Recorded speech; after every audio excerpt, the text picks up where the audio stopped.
gieo hạt mầm yêu thương trong những câu chuyện đời thường, đến một chặng đường thương ý chí, cùng nhau đi trên hành trình dự kỳ.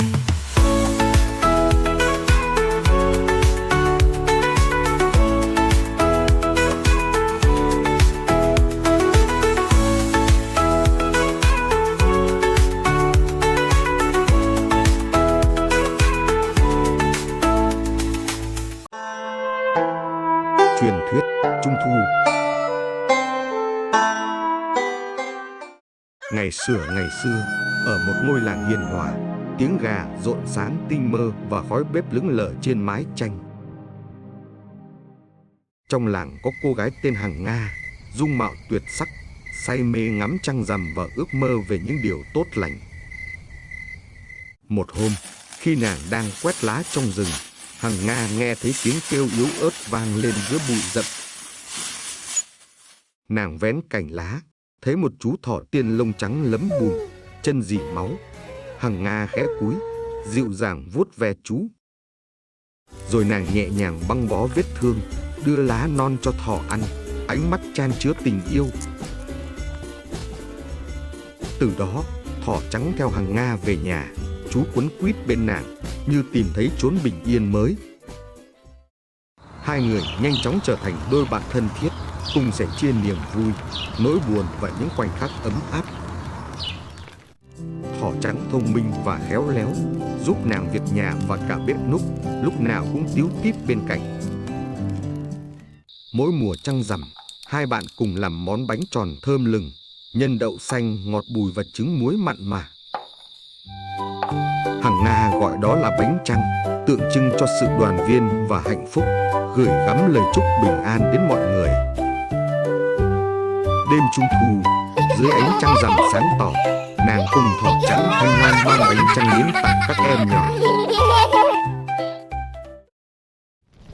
Lúc bấy giờ, 10 mặt trời cùng chiếu xuống trần gian, khiến ruộng đồng nứt nẻ, sông hồ cạn khô. Một dũng sĩ tên Hậu Nghệ xuất hiện, vác cung thần bước đi hiên ngang, quyết tâm cứu muôn dân. Chàng tiến đến, giương cung bắn ra một mũi tên thần kéo dài, lao thẳng về phía trước. Tên tách thành 9 mũi xuyên thủng 9 mặt trời cung, hợp thành một quả cầu lửa khổng lồ chói lòa khắp không trung. Trời đất yên bình, dân làng mở hội ăn mừng. Hậu Nghệ lần đầu trông thấy Hằng Nga đang chia bánh cho trẻ nhỏ. Trông thấy người hùng, Hằng Nga tiến lại mời bánh. Hậu Nghệ vui vẻ đón nhận, ánh mắt ấm áp mỉm cười. Bị thu hút bởi vẻ đẹp và tấm lòng của nhau, cả hai làm quen, rồi tình cảm dần nảy nở. Ít lâu sau, cả làng tưng bừng mừng đám cưới Hậu Nghệ và Hằng Nga. Tiếng cười, tiếng vỗ tay vang vọng khắp nơi. Tin về chiến công vang tới thiên đình. Ngọc Hoàng đích thân hạ phàm, trao tặng cho Hậu Nghệ một bình tiên dược trường sinh. Chàng mang tiên dược về, cất kỹ trong dương báu. Ngắm nghía hồi lâu, chàng mới khẽ khàng đóng nắp hộp, chờ ngày thích hợp dùng. Theo thời gian, Hậu Nghệ ngày càng tham vọng, muốn giữ bình tiên dược cho riêng mình. Lo sợ chồng thay đổi, Hằng Nga lén giấu bình tiên dược trong hộp gỗ, chỉ mong bảo vệ chàng. Đêm rằm tháng 8, khi Hậu Nghệ vắng nhà, kẻ xấu bất ngờ đột nhập, toàn chiếm đoạt bình tiên dược. Hắn lao tới cướp bình tiên dược, Hằng Nga hoảng sợ ôm chặt quyết giành lại. Cả hai giằng co dữ dội. Trong cơn nguy cấp, nàng buộc phải uống bình tiên dược, tim đập dồn dập, ánh mắt hoàn toàn. Thế rồi, thân thể Hằng Nga bỗng nhẹ bẫng, từ từ bay lên, hòa vào bầu trời trăng sáng. Thỏ trắng vội nhảy theo, nắm tay Hằng Nga, cùng bay giữa không trung bỏ lại nhân gian xa khuất. Giữa vũ trụ ngàn tinh tú, họ lơ lửng nắm tay nhau trong khoảng không vô định. Những vệt sáng lấp lánh trải dài lối đi, dẫn họ tiến dần đến cung trăng huyền ảo. Từ đó, Hằng Nga và thỏ trắng sống nơi cung trăng, nhìn xuống thế gian xa vời, lòng miên man buồn vời vợi. Dù cung trăng lộng lẫy, nàng vẫn nhớ quê nhà tha thiết, nhưng chẳng thể nào quay về. Thỏ trắng bầu bạn, làm trò, giúp nàng vơi bớt nỗi buồn. Cả hai hồn nhiên đùa giỡn giữa vũ trụ bao la. Một hôm, hai bạn quyết định làm lại những chiếc bánh trung thu như ngày xưa. Thỏ giã nhuyễn đậu xanh, Hằng Nga nhào bột, hòa quyện hương vị ngọt ngào. Họ nướng những chiếc bánh vàng óng, hương thơm dịu dặt lan tỏa khắp cung trăng tĩnh lặng. Đến mỗi dịp trăng rằm, Hằng Nga lại gửi bánh trung thu và những lời chúc tốt lành xuống nhân gian. Một ngày nọ, thỏ trắng phát hiện một cây đa to lớn, nó sững sờ ngỡ ngàng, tim đập rộn ràng. Nghe thỏ kể lại, Hằng Nga tò mò tìm đến, gặp chú cuội đang tựa bên gốc đa. Cả ba mừng rỡ trò chuyện, như lâu lắm rồi mới gặp được bạn nơi cung trăng. Đêm đến, dưới tán cây lung linh huyền ảo, cuội kể chuyện cây thuốc quý kéo mình bay lên trời. Hằng Nga lắng nghe, cảm thông, dịu dàng san sẻ nỗi nhớ quê hương cùng cuội, ánh mắt chan chứa tình thương. Từ đó, ba người trở thành bạn đồng hành nơi cung trăng, cùng sánh bước trên nền cát bạc giữa khoảng trời vĩnh hằng. Khi đêm rằm cận kề, thỏ nhào bột nặn bánh, cuội gọt tre làm đèn, Hằng Nga thảo những lời chúc gửi xuống hạ giới. Mỗi mùa trăng tròn, nhân gian đón nhận bánh, lồng đèn và lời chúc, niềm vui lan tỏa khắp phố phường. Dưới đêm rằm ấm áp, trẻ em rước đèn rộn ràng, người lớn say sưa kể chuyện Hằng Nga, cuội và chú thỏ trắng. Cho đến hôm nay, Tết Trung Thu trở thành lễ hội đoàn viên, tràn ngập tiếng cười và ánh sáng. Và mỗi dịp trăng rằm, nếu ngẩng nhìn lên, bạn vẫn có thể thấy bóng họ, như nhắc nhở hãy trân trọng những gì mình đang có. Chuyện xưa về Hằng Nga, thỏ ngọc và cuội không chỉ là truyền thuyết, mà còn là lời nhắn nhủ dịu dàng. Khi ta sống tử tế và tỉnh thức, điều nhiệm màu sẽ luôn đến.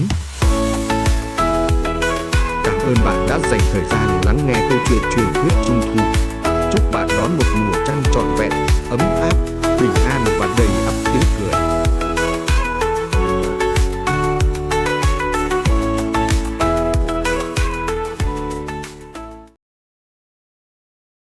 Tổng kết hành trình diệu kỳ, truyền thuyết Trung Thu. Cảm ơn bạn đã cùng mình bước qua chuyến du hành lung linh dưới ánh trăng rằm, nơi có câu chuyện về Hằng Nga, chú cuội và thỏ ngọc. Đây không chỉ là truyền thuyết về phép màu và định mệnh, mà còn là tấm gương phản chiếu những điều rất thật trong đời sống, tình yêu, lòng tốt, trách nhiệm và sự sẻ chia. Hãy cùng lắng lại một chút để nhìn sâu vào những bài học mà câu chuyện gửi gắm. 1. Sẻ chia niềm vui, kết nối trái tim. Hằng Nga làm bánh trăng tặng trẻ em, mang theo cả sự ấm áp của mùa đoàn viên. Niềm vui khi chia sẻ bền lâu hơn bất kỳ món quà vật chất nào. Thông điệp: chia sẻ niềm vui là gieo thêm hạnh phúc cho mình và cho người khác. 2. Niềm tin là nguồn năng lượng nuôi dưỡng tình yêu. Hậu Nghệ và Hằng Nga từng yêu sâu đậm, nhưng thuốc tiên và tham vọng đã gieo hoài nghi, tạo khoảng cách. Khi niềm tin mất đi, tình yêu dễ tàn phai. Thông điệp: tin tưởng là sợi dây giữ tình yêu. Một lần bất tín cũng đủ đánh mất tất cả. 3. Tham vọng có thể biến phép màu thành bi kịch. Khi muốn giữ tiên dược chỉ cho riêng mình, Hậu Nghệ đã vô tình đẩy mọi thứ ra xa. Khi ai đó cố nắm giữ quyền lực hay phép màu cho cá nhân, hậu quả sẽ là mất mát. Thông điệp: tham lam mở cửa cho mất mát, biết đủ mới giữ được bình yên. 4. Lòng tốt nhỏ bé làm nên phép màu lớn. Hằng Nga cứu và chăm sóc chú thỏ bị thương. Từ hành động ấy nảy sinh tình bạn, niềm an ủi và cả những chiếc bánh gửi trao yêu thương. Thông điệp: lòng tốt không chỉ cứu ai đó, mà còn cứu chính trái tim mình. 5. Tình bạn làm ấm cả những ngày lạnh nhất. Dù xa nhân gian, Hằng Nga, thỏ ngọc và cuội vẫn có nhau, cùng sẻ chia, trò chuyện dưới trăng. Tình bạn chân thành giúp xua tan mọi cô đơn, muộn phiền. Thông điệp: một người bạn thật lòng là một khoảng trời bình yên. 6. Giữ gìn văn hóa là giữ lại ký ức đoàn viên. Mỗi chiếc bánh trung thu là một câu chuyện, một ký ức nối thế hệ. Việc làm bánh, rước đèn, kể chuyện là cách ta giữ lại tình thân và truyền thống. Thông điệp, giữ gìn Tết Trung thu là giữ cho ký ức và yêu thương còn mãi. Câu hỏi dành cho bạn. Trong 6 bài học trên, điều nào khiến bạn nhớ nhất? Bạn có kỷ niệm nào với Trung thu, về một chiếc bánh, một người bạn, hay một đêm trăng mà vẫn còn giữ tới hôm nay? Hãy chia sẻ cảm nghĩ của bạn ở phần bình luận nhé. Mỗi hạt giống bạn gieo sẽ nở vào lúc bạn cần nhất. Nếu câu chuyện này khiến bạn mỉm cười hay suy ngẫm, hãy like, share, đăng ký kênh và bật chuông thông báo để tiếp tục đồng hành cùng hành trình Diệu Kỳ trong những câu chuyện chạm đến trái tim. Thân ái và hẹn gặp lại!